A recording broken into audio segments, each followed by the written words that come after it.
雪姫。トータ、どうした？雪姫、聞いてくれ。好きだ。なんて殴るんだよ。びっくりすんじゃねえか。こっちのセリフだ。雪姫、俺があんたと一緒に歩く。だから俺と結婚してくれ。トータ、答えはノーだ。 When it comes to overpowered anime protagonists, we all love it, especially when it is about the new transfer student we cannot take our eyes off. And that's the topic of today's video. Before we go any further, if you enjoy my anime recommendation, how about giving us a sweet like and subscribe for more? Now let's quickly jump straight to the video. We kick off our list at number 10 is World Trigger. Strange phenomena happen in Mikado City, and suddenly the city is started to be invaded by creatures known as Neighbor. In order to defend against them, an organization called Border is established. Basically, it develops a special weapon called Triggers, where an alternative body is created stronger than the average human body. The concept seems quite confusing at first, but trust me, as the story goes it gets more interesting with each passing episode. Unlike the other shonen anime, the world building and fight scenes are on point, which other anime fail to represent. There are also few overpowered characters shown later in the series to spice things up, so hop into it as the anime has a lot to offer.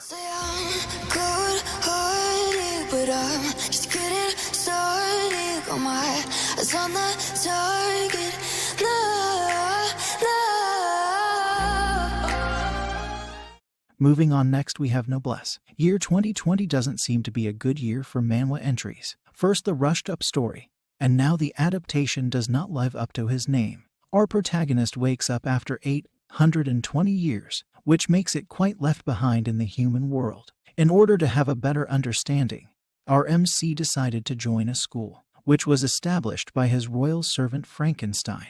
Main character is definitely overpowered, and there are times where we get to see him shine. Apart from that, Noblesse features great characters with hilarious interactions. The anime is simple to follow, and if you are a fan of webtoons and somehow haven't checked this yet, then you should definitely give it a try. There were some adaptations released earlier as well. Based on your interest, give them a try.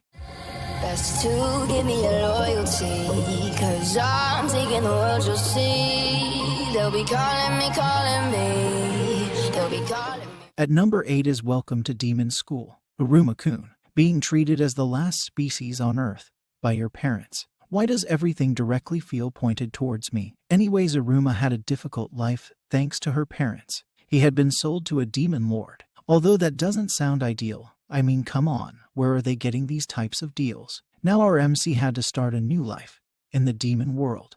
As a grandson of a great demon lord, the first thing he needs to do there is to join demon school, where no humans are allowed, and had to maintain a low profile.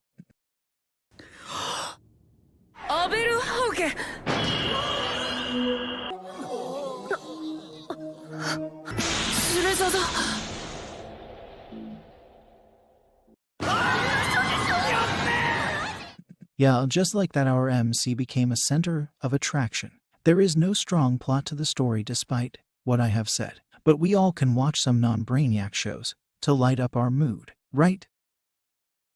On number 7 is UQ Holder. Our MC Toda is living an ordinary boy's life in a rural village. However, his life turns upside down when a bounty hunter comes after teacher Yukihime life. Upon being severely wounded, she instructed our MC to drink his blood, turning him into an immortal vampire. Thereafter, Yukihime reveals her true self and invites Toda to visit her secret place for UQ holders.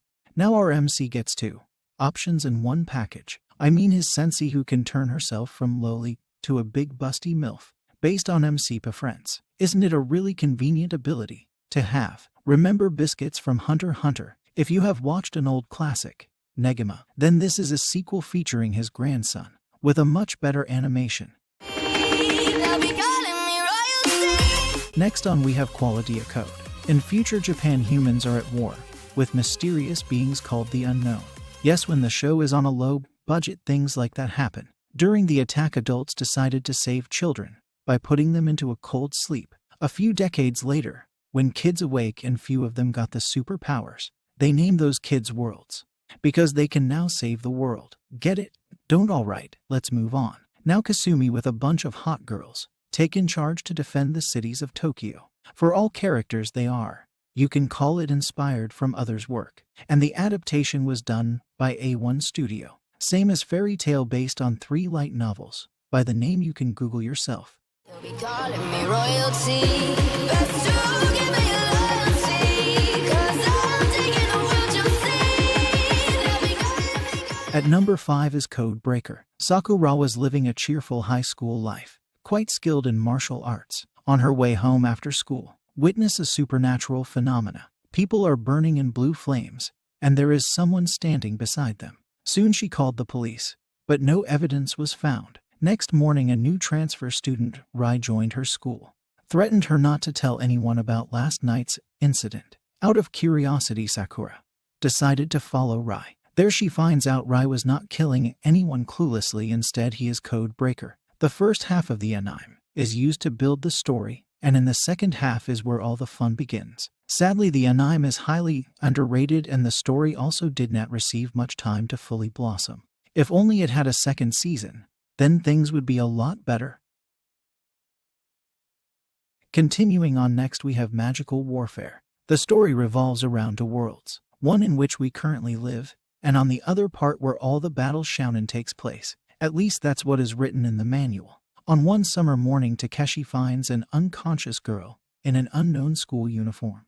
Then out of kind-hearted nature, our MC decided to save her. In order to return his favor, she attacks our MC with magic and turns him into a wizard. Now main character has joined the gang. I mean the Magical Institute on the other side of the world. To give you a bit of an overview, think of it as when the Harry Potter crew decided to have a low-budget anime adaptation, is when the Madhouse took the bait. Just like my messed up review, watch only for the visual.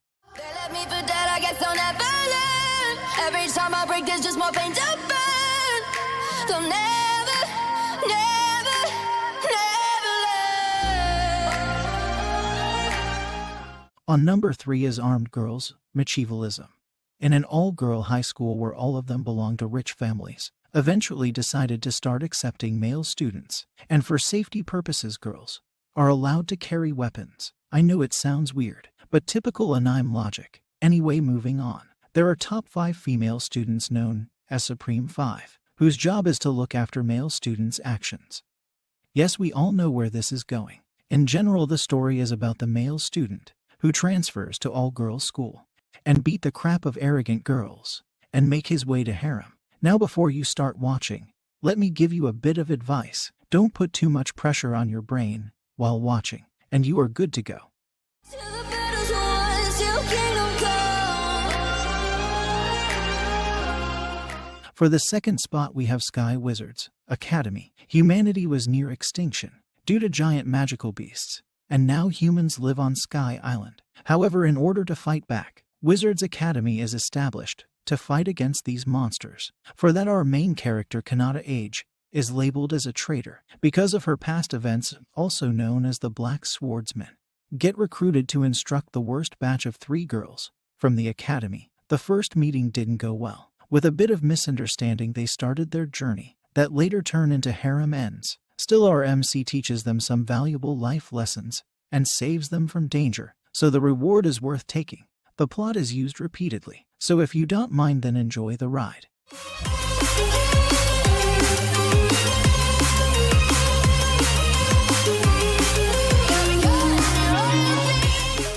Wrapping up at last, we have Classroom of the Elite. Overpowered doesn't mean in terms of physical strength only. It can also be measured in different ways. In Japan, most prestigious schools, where graduates are guaranteed to be accepted in any university, and students were given 100,000 yen, equivalent to $1,000. Naturally, this system wants to measure their students in different aspects.